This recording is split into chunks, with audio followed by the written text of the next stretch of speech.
Presidente, vuélvase serio. Yo creo que Antioquia con el presidente Gustavo Petro está bajo amenaza. Sí. Primero hizo intervención de la EPS Sabia Salud. Hoy está en riesgo la salud y la vida de 1.800.000 antioqueños. Segundo, llega el gobierno sin un estudio técnico, interviene a Confenalco. Confenalco administra en el año 800.000 millones de pesos. Tercero, saca a Medellín de su Plan Nacional de Seguridad. Cuarto, el presidente Gustavo Petro toma la decisión de no aportarle a Antioquia los recursos para terminar Pacífico 1. El túnel del Toyo, que es el más largo de América Latina, va a terminar saliendo a un potrero. No remata con quitarnos la delegación minera. El llamado al presidente Gustavo Petro es: deje a un lado su ideología, deje a un lado su doctrina de extrema izquierda y ayúdele a Antioquia. La autonomía fiscal no significa que nos vamos a independizar. Correcto. Buscar un movimiento separatista creo que no sería conveniente. Conversaciones en CTX. Bienvenidos a Conversaciones CTX. El país está a la expectativa de lo que pueda ocurrir durante este nuevo año con las ocurrencias del gobierno de Gustavo Petro. Y hay una línea de defensa muy clara en el Congreso de la República, específicamente en la Cámara de Representantes, y esa línea la representa también, valga la redundancia, Juan Espinal, a quien le damos la bienvenida a CTX. Juan. Bueno, Jaime, muchas gracias. Un saludo muy especial para todas las personas que siguen a CTX. Muchas gracias por la invitación. Estaba en deuda con Jaime de este diálogo, pero bueno, aquí estamos presentes para hablar un poco de la agenda nacional en el Congreso de la República, de lo que será este 2024, y feliz año. Muchas gracias. Juan, uno tiene la expectativa de la bancada antioqueña en el Congreso de la República, pero después uno comienza a mirar nombre por nombre y como que la expectativa se desinfla. Operativamente, en la práctica, esa bancada sí funciona, sí genera esperanzas en este nuevo año. Bueno, lo primero es que todos los congresistas deberíamos aprender de cómo opera la bancada de congresistas de la costa. Los costeños, la bancada costeña desde La Guajira hasta Córdoba se unen para sacar adelante proyectos de impacto regional, y creo que es un buen ejemplo. En Antioquia hemos tratado de hacer un intento. Creo que nos unen circunstancias. Por ejemplo, el pedido, la solicitud que le hicimos al gobierno del presidente Gustavo Petro para que nos entregara los recursos en la vigencia del 2024 para terminar Pacífico 1, Mar 1, para que estas vías 4G, que además son vías nacionales, Jaime, no son vías regionales ni de Antioquia ni municipales, son vías nacionales, nos entregara los recursos. Desafortunadamente fracasamos. La mayoría de la bancada de congresistas antioqueños nos unimos para enviarle un comunicado al presidente Gustavo Petro para que no nos quitara la delegación minera en el departamento. Entonces hay unas circunstancias donde nos juntamos, pero sí nos falta más articulación para lograr gran impacto y grandes proyectos para nuestro departamento desde el Congreso de la República. Porque es muy importante el tema de la bancada, es que está el tema de la autonomía regional, está el tema del túnel del Toyo, que no tiene vías, que hacen falta una cantidad de situaciones. Entonces vamos a tener un elefante blanco, el túnel más largo el túnel va a salir a un potrero. Y resulta que no se va a poder utilizar porque el gobierno no ha destinado los recursos para implementar esa situación. ¿Cómo está el tema de la autonomía? ¿Cómo lo ven ustedes? ¿La bancada en general lo está apoyando? ¿Quiénes sí y quiénes no? Jaime, yo creo que Antioquia con el presidente Gustavo Petro está bajo amenaza.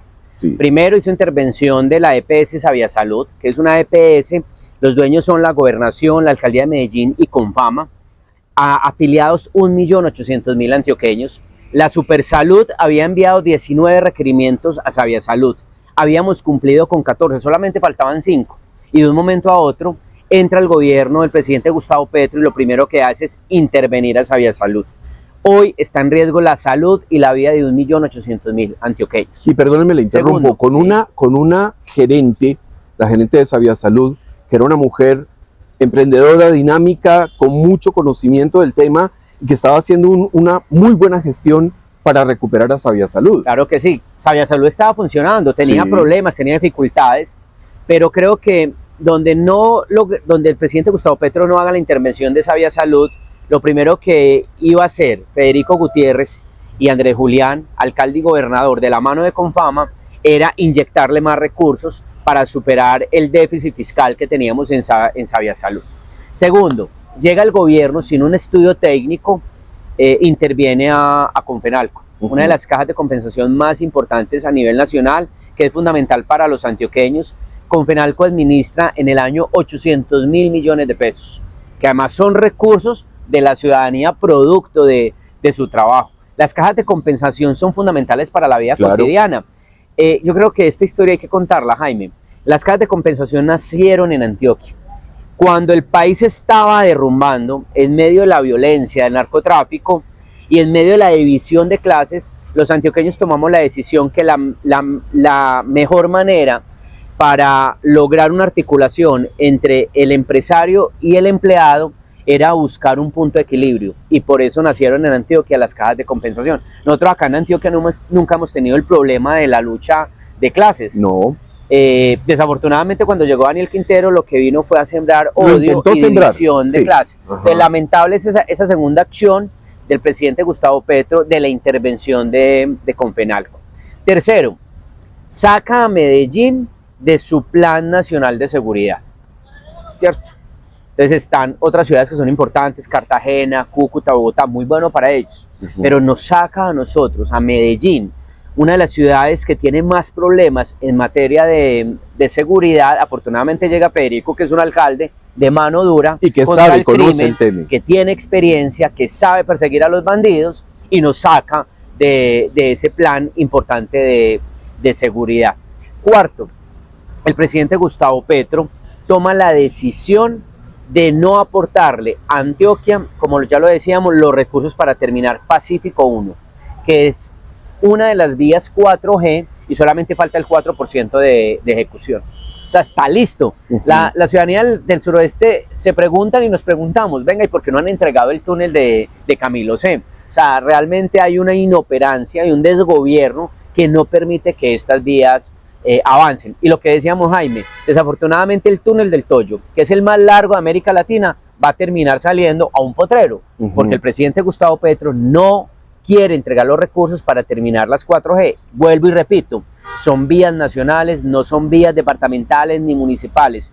Pacífico 1 nos conecta a nosotros con el eje cafetero, con el Valle del Cauca, va a conectar a Buenaventura con los 3 puertos que nosotros estamos construyendo en el Urabá antioqueño. Presidente, vuélvase serio. Entonces yo creo que, vuelvo y repito, Antioquia está bajo amenaza. Y no remata, como decimos los paisas, con quitarnos la delegación minera. Una delegación que venía funcionando hace más de 20, 25 años, que nació producto de la creación de la Secretaría de Minas en el gobierno de Gilberto Echeverri, bajo el liderazgo del doctor Guillermo Gaviria, que fue gobernador, que fue asesinado vilmente por las FARC. Entonces, de manera inexplicable, sin un estudio técnico, nos quitan la delegación minera, que finalmente termina afectando a los pequeños, medianos y mineros tradicionales, especialmente del Bajo Cauca, del Nordeste, Jaime. Usted imagina un campesino que vive de la minería tener que ir hasta Bogotá a hacer un trámite. Y no solo eso, Juan, es que también hay que recordar que la idea sigue por ahí flotando para dividir el departamento y quitar el Magdalena Medio y las salidas a puerto, las salidas al mar. Es decir, la intención de Petro con Antioquia es una intención muy clara de una especie de venganza, revancha, odio hacia el departamento y hacia los antioqueños. A mí me generó como una pequeña ilusión esta semana ver la ministra de Vivienda acá en Antioquia, sentada con el alcalde Federico y con el gobernador Andrés Julián. Quizás de pronto el presidente Gustavo Petro inició el 24 reflexionando sobre la importancia que tiene Antioquia para todo el país. Además, casi 1 millón de antioqueños votaron por el presidente Gustavo Petro. O sea, esos votos no le interesaron. Entonces yo creo que el llamado al presidente Gustavo Petro es: deje a un lado su ideología, deje a un lado su doctrina de extrema izquierda y ayúdele a Antioquia, ayúdele a todos los departamentos. El mejor ejemplo fue el presidente Álvaro Uribe Vélez, que trabajó con todos los gobernadores. Ejemplo y testimonio es el gobernador Navarro Wolf, que era el gobernador de Nariño, y que dice perfectamente que trabajó articulado y que llevó muchísimos recursos bajo el liderazgo del presidente Uribe a su departamento. Vamos a un punto y ya regresamos a Conversaciones CTX. Yepes, Garcés y Asociados. Especialistas nacionales e internacionales en derecho administrativo, tributario, laboral, corporativo y civil.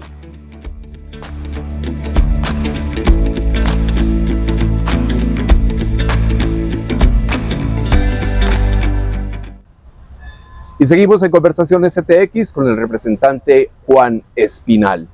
Bueno, el tema de la autonomía usted lo está respaldando de una manera enérgica, está respaldando la iniciativa del gobernador Andrés Julián Rendón.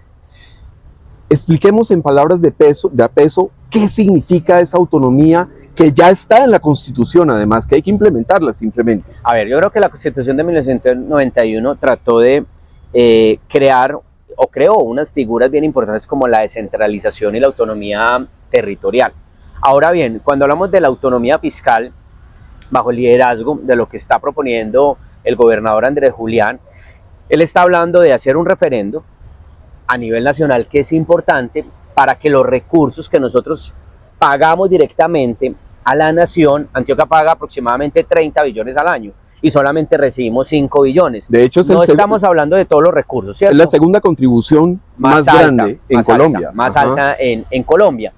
Esta gran parte de estos recursos, que me imagino que esto va a obedecer a un estudio técnico con responsabilidad, con análisis, con participación política, social, empresarial, pues que gran parte de esos recursos se queden en Antioquia. Y yo creo que la propuesta del gobernador Andrés Julián es importante, hay que aterrizarla muchísimo más, hay que socializarla con todos los actores y yo creo que sería una buena propuesta.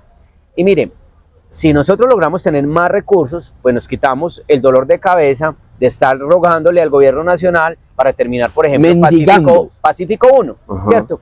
Que faltan aproximadamente 1.2 billones, pues lo terminamos con recursos propios del departamento. Creo que es una propuesta interesante, una propuesta que vale la pena poner sobre la mesa. Incluso el senador Humberto de la Calle en algún momento salió a chocar con el gobernador, reflexionó y le responde en un trino y le dice, bueno, gobernador, creo que es un tema importante para poner sobre la mesa. Si bien cuando el departamento de Antioquia paga estos recursos a la nación, gran parte de esos recursos se distribuyen en todos los departamentos. Especialmente uno diría que subsidia a los departamentos que no tienen tantas fuentes de recaudo. Claro que nosotros no vamos a desconocer esta importancia de estos recursos para departamentos como el Amazonas, como el Baupés, en fin, pero nosotros sí queremos poner este tema sobre la mesa de la autonomía fiscal, porque ante un gobierno como estos, que le está dando la espalda a Antioquia, no es justo que nosotros les llevemos 30 billones de pesos, que ellos nos den la espalda y que nosotros dejemos obras y proyectos inconclusos en nuestro departamento. Es que el tema de la autonomía es tan vital como lo siguiente. En Antioquia y en Medellín se siente mucho que se está hablando de República Independiente de Antioquia, de República Federal de Antioquia, que hay que independizarnos, que todo eso traería una serie de problemas enormes, mientras que la autonomía es una situación que ya está, que es legal y que se puede mejorar, empujar, impulsar para mejorar la calidad de vida de los antioqueños. Yo creo, Jaime, que hay que diferenciar los dos temas. Primero, la autonomía fiscal no significa que nos vamos a independizar. Correcto. ¿Cierto? Antioquia Federal. Hombre, yo creo que, y lo dice el presidente Uribe, y lo ha dicho la senadora Paola Holguín, en momentos tan difíciles de la patria, nosotros no podemos darle la espalda a nuestro país. Yo creo que Antioquia ha sido fundamental en el crecimiento de nuestra república, en la construcción de un país donde ha buscado siempre mejorar las condiciones de todos los ciudadanos, que avancemos poco a poco. Yo creo que no sería justo con todo el país que tengamos un mal gobierno, buscar una independencia, convertirnos en un país, eso es, convertirnos en un país, buscar un movimiento separatista, creo que no sería conveniente. Ahora bien, la figura de autonomía fiscal sí es conveniente para solucionar los problemas y terminar especialmente grandes obras que necesitamos. Por ejemplo, el Tren del Río, que es un proyecto que dejó estructurado el gobernador saliente Aníbal Gaviria y es una bandera que ha asumido el alcalde Federico, el gobernador Andrés Julián, porque yo creo que eso es, hay que construir sobre lo construido. Claro que sí. Hablemos de lo que pasó en 2023 en la Cámara de Representantes. Uno siempre hace evaluaciones al finalizar el año, si ganó o perdió el año.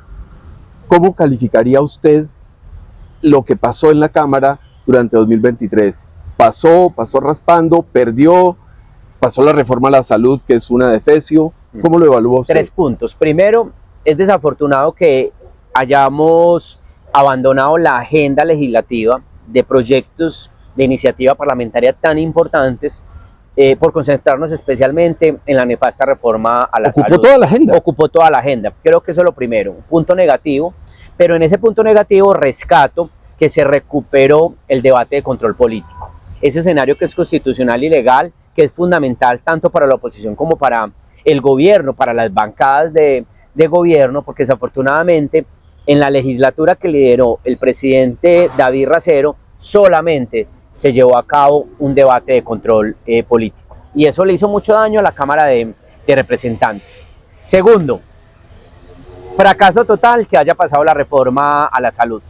Creo que esa reforma lo que hace es que destruye el sistema. No vamos a repetir lo que ya sabemos, pero tenemos una esperanza, y es el Senado de la República. Solamente van 2 debates aprobados, faltan 2 debates en el Senado, tanto en la Comisión Séptima como en la plenaria del Senado, y yo tengo la esperanza de que en el Senado de la República se archive la nefasta reforma a la salud que va a acabar la CPS de nuestro país, que a pesar de las imperfecciones, Jaime, nosotros tenemos cobertura en casi el 98% es uno de los mejores sistemas del mundo. Yo he dicho, este gobierno es el gobierno del cambio, pero en reversa. Nos quieren llevar a nosotros al seguro social que fracasó en nuestro país, o un modelo fracasado como el de Cuba o como el de Panamá, que la salud es estatal y que realmente no funciona. Y nosotros, sin embargo, hemos propuesto. ¿Qué proponemos? Mejorar la cobertura en el área rural, mejorar las condiciones del talento humano, liquidar la CPS que no funcionen. El presidente Iván Duque liquidó 14 EPS que no funcionaban en nuestro país. ¿Por qué? Por temas de corrupción, ineficiencia en el servicio. Pues llevamos las propuestas ante el gobierno, ante el presidente Petro. Usted vio que el presidente Uribe le acepta el tinto. Creo que eso hay que hacerlo en una democracia, hay que dialogar. Y fue a la Casa de Nariño, le llevamos las propuestas, casi 4 horas de reunión en la Cámara. Además creamos una subcomisión para tratar de modificar el texto, y este es un gobierno de un diálogo selectivo y de oídos sordos.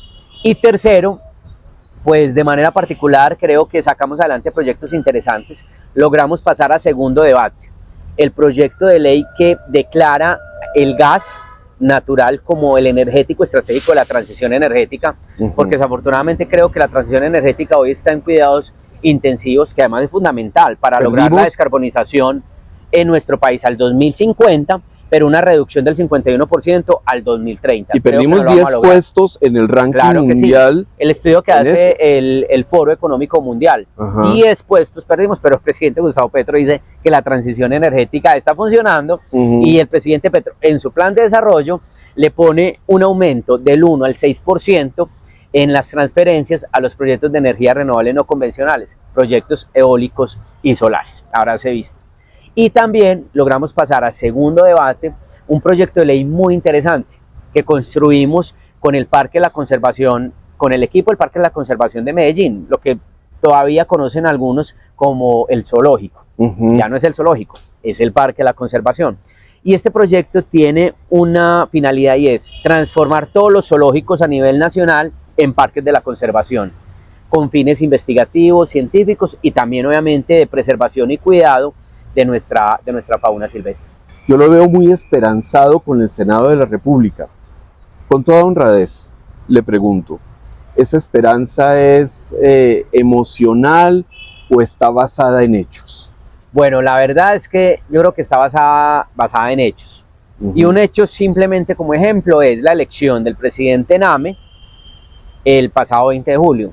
Creo que el Senado demostró que tiene autonomía completamente frente al gobierno, lo que no ocurrió en la Cámara de Representantes. Y segundo, creo que la opinión pública golpea más y de manera directa a las acciones del Senado versus las acciones de la Cámara de Representantes. Ahí al Senado le importa como un poco más que piensa ¿El qué dirán? el que dirán, Ajá. ¿cierto? El señalamiento de la opinión pública. Yo creo que aquí hay que tener esta oportunidad, Jaime, y es decirle a todos los ciudadanos, a todos los colombianos, que analicen muy bien en la Cámara de Representantes quienes votaron a favor de la reforma a la salud.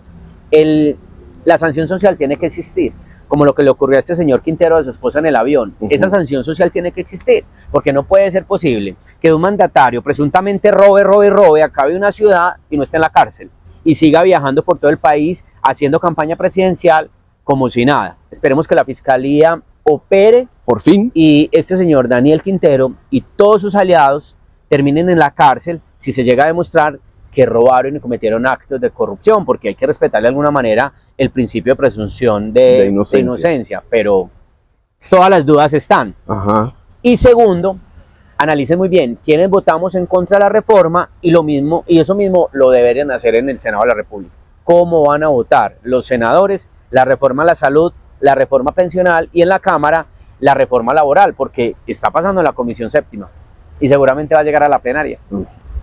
Hace unos días ocurrió una tragedia en la vía Medellín-Quibdó.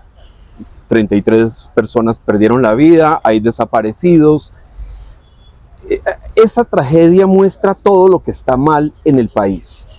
Una carretera que se han invertido enormes recursos y sigue en mal estado. Bloqueo de vía con gente represada que termina muriendo en esa tragedia. ¿Estoy equivocado? ¿Estoy exagerando en esa apreciación? A ver, primero yo creo que nosotros tenemos unas condiciones geográficas difíciles, especialmente en estos departamentos, en Antioquia, en el Chocó, en el eje cafetero. Creo que el presidente y el gobierno nacional, al igual que los gobiernos departamentales y municipales, tienen que ponerle cuidado a las vías. La vía del Chocó siempre ha sido un dolor de cabeza, tanto esta que conecta por Ciudad Bolívar, el municipio nuestro en el suroeste, como la que conecta por el departamento de Risaralda, que ya también se presentó en meses anteriores un accidente, un deslizamiento donde también algunas personas se vieron completamente afectadas. Pero no puede ser posible que cada que pase un evento de estos, pues diga el gobierno nacional, sea el que sea, vamos a solucionar el problema. No, yo creo que aquí hay que tratar de buscar soluciones con determinación para estas vías que son supremamente peligrosas, ¿cierto? Y que uno está completamente expuesto a un evento de la naturaleza. Lo segundo, que los entes de control investiguen si es verdad que hubo un bloqueo de los indígenas que prácticamente estaban como, o que ellos ponen una especie de peaje. Unos peajes si es verdad, ilegales. sí, unos peajes ilegales. Entonces, si ellos están montando unos peajes ilegales, pues que procedan. Aquí no puede ser que los indígenas tomen decisiones y no les pase absolutamente nada. Si bien ellos son una población con unas condiciones especiales constitucionalmente, pues tienen que respetar que viven en un país y que aquí existe un ordenamiento jurídico que tienen que cumplir. Así como ellos exigen derechos, también tienen responsabilidades y tienen deberes ciudadanos. Y lo tercero, pues esperemos que la declaratoria de la emergencia en el Chocó pues sirva para solucionar problemas y ojalá no se pierda la plata. Porque Ojalá. es desafortunado ver un departamento tan rico con tantos sinnúmeros de actos de corrupción que históricamente se han presentado en este hermoso departamento. Representante Juan Espinal, le agradezco mucho el haber aceptado nuestra invitación, habernos podido por fin encontrar. En próximos meses lo vuelvo a invitar porque conversar con usted es muy agradable. Muchísimas gracias. Bueno, Jaime, muchísimas gracias por la invitación, un abrazo muy grande. Nuevamente un feliz año para todos y bueno, del Congreso de la República vamos a continuar dando la batalla por Antioquia y por la patria. Bueno, y a ustedes muchas gracias por haber aceptado nuestra invitación. Nos encontramos en una próxima oportunidad en Conversaciones CTX. Hasta pronto. CTX, la contundencia de los hechos.